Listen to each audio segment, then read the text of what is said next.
video, another loan up na naman po ang ating pag-uusapan, sisilipin at susubukan ko mismo. Actually, last year ko pa talaga siya i-feature. Baka natatabunan na lang talaga siya. Hanggat dumating na naman sa time na may mga viewers na naman tayo na nagre-request po to feature this loan up, which is support safe and online loan application. Lagi din naman talaga itong nagbibigay ng mga ads, mapa Facebook, mapa IG, mapa dito sa YouTube, no? So, ipapakita ko yung ads niya, ha. Ito lang yung nakot ko. So, actually, just in lang to. Nakot ko na naman siya. Meron daw siyang pautang na up to 50,000 pesos. And downloadable daw siya sa ating Google Play Store only. Which is, to my surprise, po, no? Ang dami na palang reviews nito. Mataas din yung ratings niya, ha. 4.6 po yung ratings niya dito sa Google Play Store. And ito pa, ang dami na palang nakatry nito. 1 million downloads na. So, dati po na sinilip ko ito. Actually, wala po sa 100,000 yung download nito. So, ngayon, ang dami na. Ang dami na nakapag-down. Ang dami nang nakapag-try. Which is, itong loan up po na ito, na-release lang po pala ito last year. January 2024. And nag-update po itong loan up na ito last December 2024. So, bagong-bago pa lang.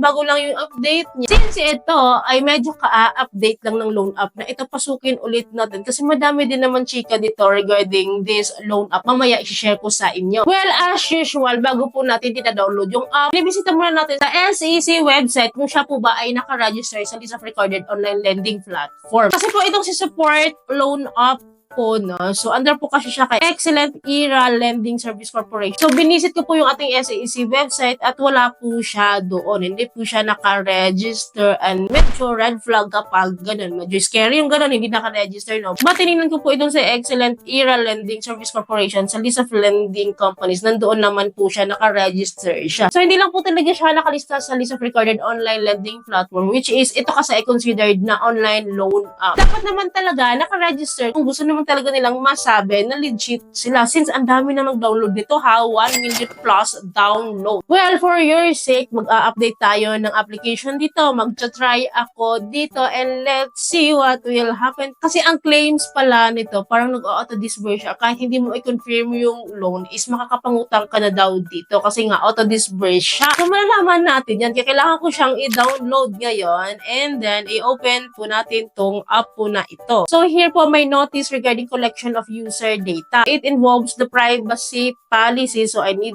to read this and kung naintindihan naman natin, click po natin itong understood. Then, we need to allow those permissions po na magpa-pop up dito. So, ano't anong pa man, kailangan po talaga at require po talagang i-allow yan para mapasok natin itong loan up na ito. So, here po, I need to provide my mobile phone number as usual and then get the verification code. And i-enter po natin right after that. Nandito na po tayo sa welcome dashboard po ni Support Loan Up. And as you can see, nagpapa-loan pala siya ng hanggang 20,000 pesos lang. So, fake news na naman yung nasa ads niya. Nagpapautang daw siya ng up to 50,000 pesos. Dito talaga magkakaalaman once po na sinusubukan natin mismo talaga na mag-apply or mag-download ng app. Well, let's see kung maaaprubahan tayo agad dito. So, i-click lang po natin tong apply now. So, here po, I need to provide my basic information dito. So, usual lang to sa atin. Naghihingi sila sa atin ng educational level, email, marital status, number of children. Tapos, dito sa baba, number of current loans, and any overdue loans daw, and then yung total overdue amount, and then overdue date. So, alam niyo ba, ang pinilapan ko lang po dito is clear po ako, wala po akong loan, wala akong overdue. So, bahala siya dyan kung maaprubahan niya ako. Well, anyways, after ko po mapilapan itong basic information na ito, next po tayo, which is the work information agad. So, here po, pipilapan lang po natin yung work information or the income details po na kinakailangan po nila dito. Basic lang din naman itong mga to. Well, here po, kahit po ilagay po natin job status natin is housewife,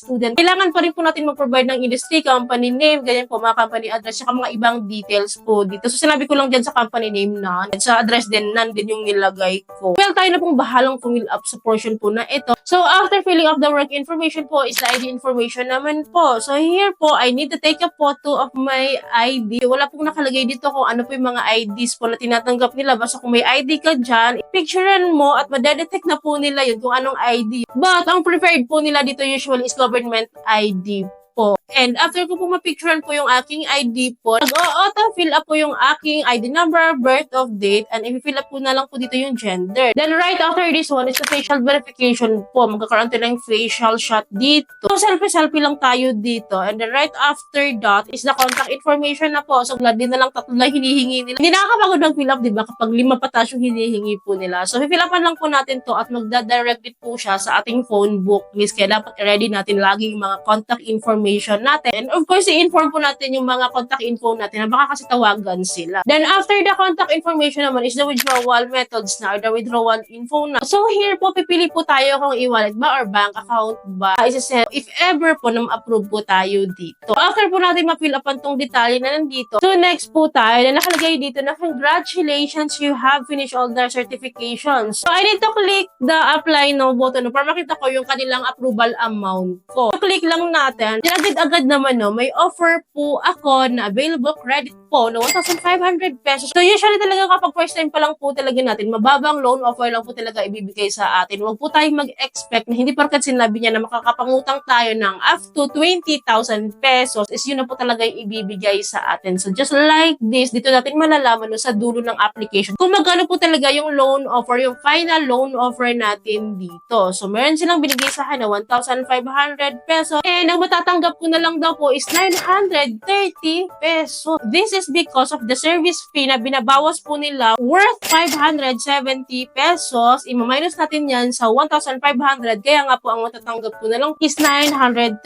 pesos. And ang first installment ko po sa kanila po is within 7 days to pay. Kailangan ko daw po ibalik yung 1,485 and then ang second installment ko po is hindi ko alam ko pang 120 days to pay nila ito kasi babayaran ko pa daw po siya sa June 4, 2024 amounting 15 pesos. So aanhin natin yung 15 pesos na babayaran pa sa June 4, diba? So of course babayaran na rin natin yan one time. Isasabay na natin dito sa 7 days to pay in case na mag-withdraw tayo dito, in case mangutang tayo dito. Do you think ba maaasahan natin tong si Support Loan Up na ito? Kasi ang ganda pa naman ang pangalan niya, Support. So nakaka-support ba talaga itong loan up na ito sa mga pangangailangan natin like mga emergency needs or mga pang-pedya de peligro? So nakaka-support nga ba talaga siya or baka nakakalubog lang talaga siya ng utak at talaga siya nakakatulong? So paki-comment down below naman sino naka-experience dito kay Support Loan Up na ito na may 1 million na kataong nag-download sa loan up nito. FYI guys, wala siyang delete option. Kahit anong hanap ko dito, hindi talaga siya ma-delete. And ang ginawa ko na lang, nilog out ko na lang. Baka sakaling hindi ko na siya ma-login ulit once na nag-log out ako dito. But after ko nilog out, and then nag-login ulit ako, and then successful po, na nakapag-login po talaga ako. Then ito po yung offer ko, nandito rin po yung pangalan ko. So wala po siyang delete option. Medyo scary and red flag itong mga ganitong loan up. Kaya ako sa inyo, pag-isipan nyo mabuti yung ganitong loan up. Kasi for me, hindi ko nire-recommend yung mga ganitong loan up na ayaw magpa-delete lalo. Na pwede nilang gamitin pang-scam ba or baka ma-hack yung account natin gamit yung mga account po natin. Kasi sinasabi ko sa inyo, lagi yung pag-isipan bago po kayo gumawa ng hack ba. So yun lamang po. I hope po pinatutunan kayo sa video. I hope po nakatulong tong video sa inyo. Kung nagustuhan yung video, please don't forget to like, share, and subscribe. And click yung bell button para lahat po ng videos ko is updated and notified po kayo. Yun lamang po. Thank you for watching this video. Bye!